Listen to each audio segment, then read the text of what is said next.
2014, and welcome to another Fireside Chat. I don't know what the new year has in store for you, or what the old year had in store for you, but I do know that we serve a God who's all about new. New beginnings, new hearts, new creation, new heaven, new earth, new every morning are His mercies, Scripture says. His justice is new each day. He creates in us a new and clean heart. He makes us His new creation. I'm ready for 2014. 2013 was full of God's blessings, and I am grateful for all that He gave me in 2013. But I'm ready for a new year. Last year, as I sat at the beginning of 2013, having been asked to leave a job that I loved, I was not quite ready for what lay ahead. But God was ready. God did amazing things. He opened doors, a few windows, some crawl spaces for us to launch a ministry. GodPonders.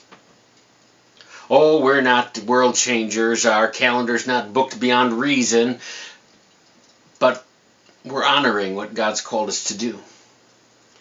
He's called me and Shirley to go out and proclaim the good news, to ponder who He is and to tell people about Him.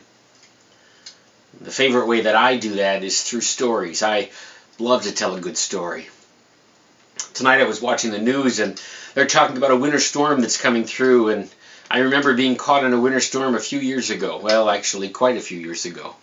We were living in Sherburne, Minnesota, and we were driving from Fairmont, Minnesota to Sherburne. I had driven over to Fairmont, just 15 miles away, and it was a beautiful sunny day, and I knew that snow was coming, but I didn't know just how fast and how furious it was coming. Well, before long, it was near whiteout conditions. I got on the interstate to drive that 15 miles home, and driving very slowly in that kind of snow where if you're lucky you can see the taillights of the car in front of you. That's what I was doing. And slowly we all progressed our way down I-90, following closely one car right after another, barely visible, the taillights in front of you, just following. Well, it wasn't long until the car stopped. Completely. I waited for a little while. It didn't move, and it didn't move, and the car behind me was waiting, and pretty soon there was a gentleman standing next to my car, and he knocked on the window, and I rolled down the window, and he said, you might as well shut off your engine. We're going to be here a while. And I said, oh, is there an accident? No. You better come see. So I got out of my car.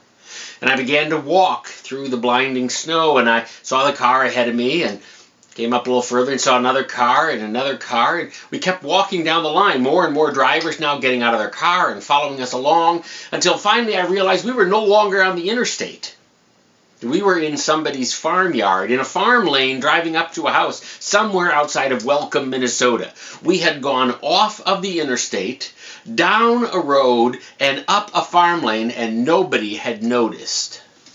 Well, except the guy up front. He knew exactly where he was going. He was going home. The rest of us were just following.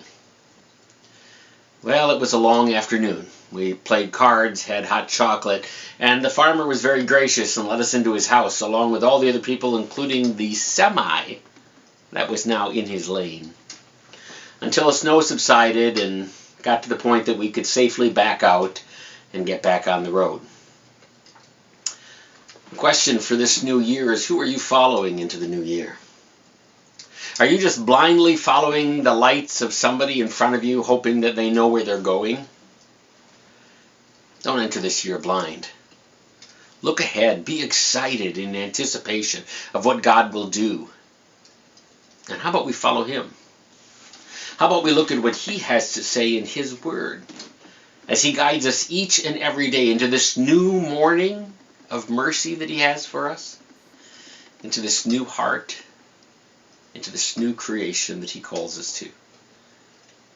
Let's take some time in this new year to spend some time with a God who excels at new. Take some time and let me know what your thoughts for the new year are. I have several big plans. One of my big plans for the new year is to lose 25 pounds. Just between you, me, and the fireplace, I'm hoping to do that by the spring. I'm also hoping to finish my first book, to share some GodPonders and how to have a GodPonder. How to take everyday situations and turn it to God's perspective and be able to see His hand at work. And I hope in the new year that you're looking for someone to come and speak at your event. Maybe it's a youth rally, an LWML gathering. Maybe it's a Sunday morning worship time. Maybe it's a workshop for parents or teens. Give us a call. We'd love to come and help. We love to share the stories of what God has done in our life, what God has done in His Word, that you might ponder what He has done and proclaim who He is. Hey, Happy New Year. Boy, I should have had one of them little horn things. That would have been a good finish, don't you think? Yeah. Well, join me in 2015. I'm going to go make a note. Buy a horn for next year.